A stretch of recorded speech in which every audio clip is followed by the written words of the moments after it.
బయట ఎక్కడ మాట్లాడకూడదు. మంత్రం ఔషధమైతునే, అంతే కదా. దానం, మనం చేసిన దానాలు కూడా చెప్పొద్దు. చేసిన పాపం చెబితే పోతుంది కదా, చేసిన పుణ్యం కూడా పోతుంది చెబితే.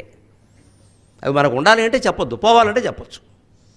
మానవమానోచ, మహత్తరమైన సన్మానం జరిగింది. ఎక్కడ ఎక్కువ చెప్పకపోవడం మంచిది. ఏదో మీకు బంగారు కిరీటం పెట్టారు కదా, పెట్టారండి, ఏదో వారికి తోచింది పెట్టారంతే. బంగారు కిరీటమేనండి మా ఇంట్లో పెట్టుకున్నానంటే 3వ రోజుకి మా ఇంట్లో ఏం జరుగుతుందో తెలుసు మీకు. అంత కిరీటంటే చెన్నై నుంచి పట్టుకొచ్చేట మనం కూర్చుంటే అలాగే ఇక్కడ అని తయారవుతాడు ఎవడో అక్కడ.